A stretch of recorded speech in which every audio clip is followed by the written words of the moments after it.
ઈરાનના supreme leader Ali ખોમનેઈનું મોત થયું છે। પબ્લિક રોડ ઉપર આવીને નાચે છે, રોડ ઉપર આવીને જશ્ન મનાવે છે કે નાલ થયું, ભલું થયું, ભાગી જંજાર, સુખથી પૂછ્યું શ્રી ગોપાલ। ઈરાને ઘણી જગ્યાએ અમેરિકાના જે સૈનિક ઠેકાણા હતા એના ઉપર પણ હુમલા કર્યા હતા। એના અંદર કુવેત ઉપર પણ એમનો હુમલો થયો હતો, બેરુત ઉપર થયો છે, દુબઈ ઉપર હુમલો થયો હતો, અલગ અલગ જગ્યાએ ઇઝરાયલમાં પણ એમને હુમલા કર્યા હતા। એના સાથે સાથે ઈરાનના રક્ષામંત્રીનું પણ ત્યાં મોત થયું છે અને રક્ષામંત્રીની સાથે 40 બીજા અધિકારીઓ, મોટા અધિકારીઓનું પણ મોત થયું છે। રશિયાએ પણ હુમલા ચાલુ વધારે કર્યા છે। યુક્રેન ઉપર રશિયાએ પણ ક્લસ્ટર બોમ્બ જેવું કંઈક નાખ્યું છે। આ ચોક્કસ સંકેત આપે છે કે વર્લ્ડ વોર 3 થવાની તૈયારીમાં છે।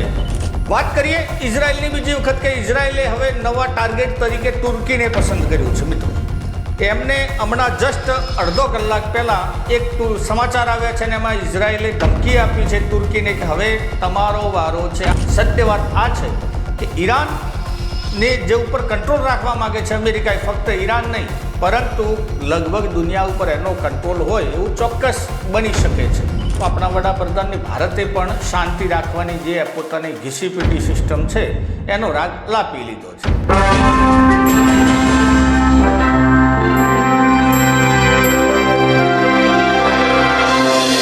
નમસ્કાર દોસ્તો, હું છું રમેશ ચૌધરીને આપ નિહાળી રહ્યા છો ષડયંત્ર।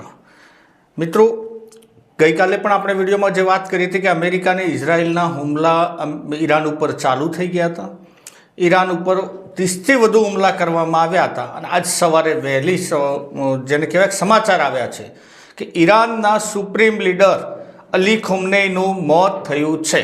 અલી ખોમેનેઈ એમના રાષ્ટ્ર જે કહેવાય વડાપ્રધાનથી પણ એક ઉપરની પોસ્ટ ધરાવે છે અને બની બેઠેલા સ્વયં પોતાના સુપ્રીમ લીડર એ માને છે ને એમને અમેરિકાને થોડુંક ખટકે છે। આમ અમેરિકા અને ઇઝરાયલ આખા હુમલામાં સંયુક્ત રીતે આના ઉપર હુમલો કર્યો હતો। મિત્રો, વાત કરી દઈએ અલી ખોમેનેઈની, તો અલી ખોમેનેઈ એ અલીતુલ્લાહ રહતુલ્લાહ ખુમેની જે આનાથી પહેલાં એમના સુપ્રીમ લીડર હતા એમના અનુયાયી છે। છેલ્લા 35 વર્ષથી ઈરાનમાં એક સુપ્રીમ શાસન ચલાવે છે। 15 જુલાઈ 1939માં એમનો જન્મ થયો હતો અને એમના અંડરમાં એમ ગણીએ કે ઈરાનની જે રિવોલ્યુશનરી ગાર્ડ છે એ પણ એમના અંડરમાં છે। એ અમેરિકાના સામે બાયો ચડાવતા હતા। ઘણા સમયથી ઈરાન પોતે જે પરમાણુ કાર્યક્રમ હતો એનો બંધ કરવાના કોઈ મૂડમાં નહોતું અને ઇઝરાયલને અને અમેરિકાને આ ખટકતું હતું। આમે ઇઝરાયલની થોડીક પોલિસી એ હંમેશા એટેક ભરી રહેલી છે। દુશ્મનના પોતાને જે દુશ્મન સમજતા હોય દેશમાં જઈને ત્યાં ખતમ કરવાની તાકાત એક નાનું અમથું ઇઝરાયલ ચોક્કસ રાખે છે। મિત્રો, આ સમાચારથી સંપૂર્ણ જગતમાં આજના ટોપ જેને કહેવાય કે ટ્રેન્ડિંગ મુદ્દો છે। આખી દુનિયાના સમાચાર માધ્યમોએ આની નોંધ લીધી છે। ઈરાને પણ વળતા જવાબમાં કહી દીધું છે કે અમેરિકા પર મોટા હુમલાની અમે તૈયારી કરીશું। આમ ગઈકાલે સાંજે પણ ઈરાને ઘણી જગ્યાએ અમેરિકાના જે સૈનિક ઠેકાણા હતા એના ઉપર પણ હુમલા કર્યા હતા। એના અંદર કુવેત ઉપર પણ એમનો હુમલો થયો હતો, બેરુત ઉપર થયો છે, દુબઈ ઉપર હુમલો થયો હતો, અલગ અલગ જગ્યાએ ઇઝરાયલમાં પણ એમને હુમલા કર્યા હતા પણ ઇઝરાયલનું આયરન ડોમ એ તોડી પાડ્યું હતું। સામે કેટલા મર્યા છે ઈરાનના હુમલામાં એ હજુ સુધીની કંઈ ચોક્કસ માહિતી આવી નથી। જ્યારે ગઈકાલે ઇઝરાયલ અને અમેરિકાએ જે હુમલા કર્યા હતા એમાં 40થી વધુ તો એમના સૈન્યના કમાન્ડરોથી લઈ અને એમના મંત્રાલયના માણસોનો પણ એમનું મોત થયું છે। ખોમેનેઈની સાથે સાથે એમના જેને કહેવાય કે આપણા પોતરા પોતરીઓ હતી એમનું પણ મોત થયું છે। એમના ભાણા હતા, ભાણી હતી, એમનું પણ મોત થયું છે। એમના પુત્રવધુ પણ એક એમનું મોત થયું છે। એમનો એક દીકરો છે જે અત્યારે સહી સલામત બહાર છે। એના સાથે સાથે ઈરાનના રક્ષામંત્રીનું પણ ત્યાં મોત થયું છે અને રક્ષામંત્રીની સાથે 40 બીજા અધિકારીઓ, મોટા અધિકારીઓનું પણ મોત થયું છે। આની પુષ્ટિ ઈરાને પણ કરી છે। આના સમાચાર પહેલાં રિવીલ કર્યા હતા ડોનાલ્ડ ટ્રમ્પે પોતાના એક્સ એકાઉન્ટ પર ગઈકાલે સાંજે સમાચાર મૂક્યા હતા કે દુનિયાનો સૌથી મોટો એવિલ એટલે કે રાક્ષસને અમે મારવામાં સફળ રહ્યા છે, રાક્ષસનું મોત થયું છે અને એ રાક્ષસ એટલે અલી ખોમેનેઈ। આ અમેરિકાના સમાચાર હતા. ઇઝરાયેલે પણ આ વાતની પુષ્ટિ કરી હતી. ઇઝરાયેલ તો ત્યાં સુધી કીધું હતું કે ભાઈ મારા જોડે એના વિડીયો પણ છે, પણ વિડીયો હજુ રિલીઝ થયા નથી. ઈરાનમાં શોક એટલે કે 40 દિવસનો રાષ્ટ્રીય શોક જાહેર કર્યો છે. ઈરાને બદલો લેવાની સંપૂર્ણ તૈયારી કરી દીધી છે. ગઈકાલે ઈરાને પણ હુમલા ચાલુ કર્યા છે. આ ચોક્કસ સંકેત આપે છે કે વર્લ્ડ વોર 3 થવાની તૈયારીમાં છે.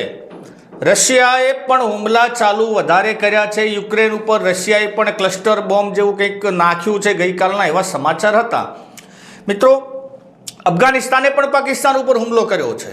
આ 3 જગ્યાએ તો અત્યારે યુદ્ધ ચાલી રહ્યું છે. ઈરાનની વાત કરીએ તો ઈરાનના જોડે હિઝબુલ્લા, હમાસ, હુતી આ બધા આતંકવાદી સંગઠનો જે બીજા દેશના માને છે, એ આતંકવાદી સંગઠનોનો ઉપર સંપૂર્ણ કબજો ઈરાનનો છે. એ આતંકવાદી સંગઠનો ઇઝરાયલ ઉપર પણ હુમલા કરે છે અને અમેરિકા ઉપર પણ હુમલા કરવા માટે જાણીતા છે. ત્રણનું બેકગ્રાઉન્ડ જેને કહી શકાય કે ઈરાન એના ઉપર મતલબ ઈરાન કંટ્રોલ કરતું હતું. એ ઈરાન ત્યાંથી એમને કંટ્રોલ કરીને એમના ઉપર હુમલા કરાવતું હતું અમેરિકા ઉપર.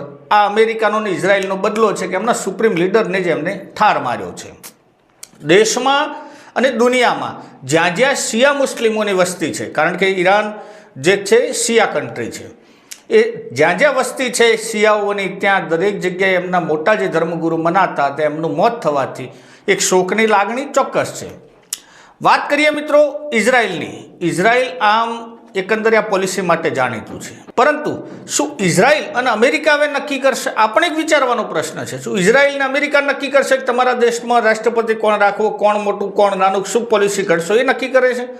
હા મિત્રો, ચોક્કસ અમેરિકાના કહેવાથી કેટલાય દેશોમાં લગભગ બધા જ દેશોમાં આપણે કહી શકીએ છીએ, પણ અમુક જે એને નથી ગમતા એ બાકાત રહી જાય છે. એવા કેટલાય દેશોમાં એમના મનપસંદ નેતાગીરી એટલે રિઝ્યુમ ચેન્જ કરવાના એમની સિસ્ટમ આ જૂની છે. હમણાં આપણે બાંગ્લાદેશમાં પણ જોયું તો, નેપાળમાં પણ વચ્ચે હમણાં જ ઉબાળો થયો છે, કંઈક થોડા અંશે બચી ગયું હતું. બાકી બાંગ્લાદેશમાં પણ શેખ હસીનાની સરકાર તોડી પડી અને વિદ્યાર્થીનું સંગઠન પણ આવી ગયું હતું ને પેલો એક એમનો નેતા પણ ત્યાં બની ગયા હતા, જે વડાપ્રધાનના રૂપે ત્યાં બેઠા હતા. એટલે એના પછી વેનેઝુએલામાં પણ આપણે જોયું કે એમના રાષ્ટ્રપતિને એમના ઘરેથી અમેરિકાના ગાર્ડ આવીને એમને ઉઠાવી ગયા. આ દુનિયા તાકાતવાન લોકોથી ચાલે છે, જેના હાથમાં શક્તિ છે, જેના હાથમાં પાવર છે, એનાથી જ આ બધું કંટ્રોલ થાય છે. એટલે કહેવત અહીંયા સાચી પડે છે કે જિસકી લાઠી ઉસકી ભેંસ. વાત કરીએ ઇઝરાયલની બીજી વખત કે ઇઝરાયલે હવે નવા ટાર્ગેટ તરીકે તુર્કીને પસંદ કર્યું છે. મિત્રો, એમને હમણાં જસ્ટ અડધો કલાક પહેલાં એક સમાચાર આવ્યા છે અને એમાં ઇઝરાયલે ધમકી આપી છે તુર્કીને કે હવે તમારો વારો છે. આ એક બ્રેકિંગ ન્યૂઝ થઈ શકે છે મિત્રો, કારણ કે તુર્કી પણ ઈરાનને મદદ કરતું હતું. તુર્કી અમેરિકાની આમ નાટો સેનામાં સામેલ છે, પરંતુ અમેરિકાની નીતિને એમાં ઇઝરાયલની નીતિથી તો એ બિલકુલ સંમત નહોતું. ગઈકાલે ઈરાનના જે ઝઘડા થયા એના અંદર ઈરાન ઉપર જે બોમ્બ નાખ્યા અમેરિકાની ઇઝરાયલે, એના ઉપર ખુલીને ઇઝરાયલના વિરોધમાં આવ્યું હતું. આમ તો દરેક મુસ્લિમ દેશોને એમ જ છે કે ઇઝરાયલ એક વચમાં યહૂદી દેશ છે અને એમને આપણે ખતમ કરી નાખીએ. આ પણ એમની પોલિસી રહી છે મુસ્લિમ કન્ટ્રીઓની જ. પરંતુ ઇઝરાયલ એટલું શક્તિશાળી છે કે આ કોઈ કન્ટ્રીઓનું કંઈ બગાડી કહેવાની નથી, કારણ જગત જમાદાર એના પીઠ પાછળ છે. અને જગત જમાદાર ના પણ હોય ને અમેરિકા, તો પણ એ એટલું તો સક્ષમ છે જ કે ભૂતકાળમાં પણ 6 ડે જેને કહેવાય 6 ડે વોર એવું થયું હતું. લગભગ 8થી વધુ દેશો મુસ્લિમોના એ સામટા આક્રમણ કર્યું હતું, છતાં ઇઝરાયલ જીતી ગયું હતું. 6 દિવસનું યુદ્ધ ચાલ્યું હતું. એટલે ઇઝરાયલની પોલિસી ફાઇનલ છે. એની જાસૂસી સંસ્થા મોસાદ બદલો લેવા માટે પણ જાણીતી છે. પરંતુ શું દુનિયા, આપણે ગઈકાલે પણ જે વિડીયો મૂક્યો હતો, શું દુનિયા હવે વર્લ્ડ વોર 3 તરફ જઈ રહી છે? ઘણી જગ્યાએ યુદ્ધો ચાલુ છે. વર્લ્ડ વોર 3ના ભણકારા વાગી ચૂક્યા છે. આપણે એવું કહીએ તો કંઈ ખોટું નથી, કારણ કે આજુબાજુના માહોલ જોતા જો ઇઝરાયલ આના ઉપર હુમલા વધુ તેજ કરે અથવા ઈરાન ઇઝરાયલ ઉપર અથવા અમેરિકામાં ક્યાંક વધારે પડતું નુકસાન કરે તો આના પરિણામ ભયંકર આવી શકે છે. મિત્રો, શું થશે શું નહીં થાય એ તો મોટા દેશોની મોટી વાતો હોય, આપણે એમાં કંઈ જાણતા ના હોય. પરંતુ સત્ય વાત આ છે કે ઈરાનને જે ઉપર કંટ્રોલ રાખવા માગે છે અમેરિકાએ, ફક્ત ઈરાન નહીં પરંતુ લગભગ દુનિયા ઉપર એનો કંટ્રોલ હોય એવું ચોક્કસ બની શકે છે. આપણા વડાપ્રધાન એટલે કે ભારતના જે નરેન્દ્ર મોદી 56 ઇંચની છાતીવાળા આપણા વડાપ્રધાન, એ પણ ડિસાઇડ ઇઝરાયલ જ કરે છે. આપણે ઇઝરાયલથી ના દોસ્ત ક્યાંય નથી. અમેરિકા અને ઇઝરાયલના ભારતના અત્યારનું જે શાસન છે એ સરેન્ડર છે, કારણ કે આપણા દેશે ઈરાને પહેલાંથી દોસ્તી રહેલી છે. આમાં મિત્રો હિન્દુ મુસ્લિમ કન્ટ્રી અથવા દોસ્તી દુશ્મની જેવું હોતું નથી, કારણ કે બંને બાજુના સ્વાર્થો હોય. પરંતુ ભારતનો ઝુકાવ હંમેશા ઈરાન તરફ રહ્યો છે. ભારતનો ઝુકાવ ઈરાન તરફ હતો. ઘણા બધા એવા મુસ્લિમ કન્ટ્રીઓ છે ત્યાં ભારતના સારા સંબંધો છે, લગભગ બધા હાથે સારા છે, આપણે એવું કહી શકીએ, ફક્ત પાકિસ્તાનને છોડીને. તો એમનો આ કંટ્રોલ પણ અત્યારની તારીખમાં અમેરિકાના હાથમાં છે. હમણાં જઈને આવ્યા જ છે આપણા વડાપ્રધાનને. ભારતે પણ શાંતિ રાખવાની જે પોતાની ઘીસીપીટી સિસ્ટમ છે એનો રાગ લાપી લીધો છે. ભાઈ શાંતિ રાખો, લડાઈથી કંઈ ના થાય. પણ ભારતનું આ જૂનું હથિયાર છે ને એને આજે આપણે પણ ચાલુ રાખીએ છીએ. તો મિત્રો શું થશે? શું વર્લ્ડ વોર થશે કે નહીં થાય? એ કોમેન્ટો દ્વારા જણાવો. કદાચ આના પરિણામ શું થઈ શકે છે? શું ઈરાન બદલો લેશે, હુમલા અમેરિકા અને ઇઝરાયલ ઉપર કરશે, કે પછી ક્યાંક આ શાસન બદલાવાથી જે ખુમેનઈનું મોત થયું છે એમના બદલાવાથી કંઈક એમનો માનીતો વ્યક્તિ અંગદ ખાને હોય ને મૂકી દે, તો આ શું શક્ય છે કે ત્યાંથી ઝઘડો શાંત થઈ જશે? મિત્રો વાત ખોમેનઈની જો કરતા હોય તો ખોમેનઈ પણ છેલ્લા લગભગ 1.5-2 મહિનાથી ઈરાનના અંદર પણ આંતરિક યુદ્ધ જેવી પરિસ્થિતિનું નિર્માણ છે જ. કારણ કે ત્યાંની એક ખબર હોય તો પહેલાં સમાચાર આવ્યા હતા કે એક બુરખો અડધો જ જે લગાવેલું એક સ્ત્રીએ, અને એ સ્ત્રીને ફાંસી એટલે કે જેલમાં એમનું મૃત્યુ થયું હતું. ત્યાંથી ઈરાનની પ્રજા પણ ખોમેનઈને કોઈ પસંદ કરતી નહોતી, થોડાક ધર્મ તરફ વધારે ઝૂક્યા હતા. અને જ્યાં જ્યાં ધર્મ તરફ ઝુકાવ વધે છે ત્યાં ખૂના મરકી થાય. છેલ્લા સમાચારો જોવા જઈએ તો ઈરાનના અંદર લાસ્ટ 2 મહિનામાં જેટલા પબ્લિક આ દિવસ સુધીના ઇતિહાસમાં ઈરાનમાં નથી મરાણી એટલી એમની સૈનિકોએ એમની પબ્લિકને મારી છે. ફરક એટલો સમાચાર બહાર આવતા નથી. ખોમેનઈનું મોત થયું, અડધો દેશ શોકમાં છે ને અડધો દેશ જશ્ન મનાવે છે.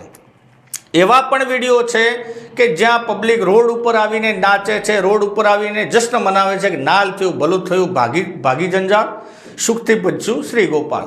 આવું પણ ત્યાં થાય છે.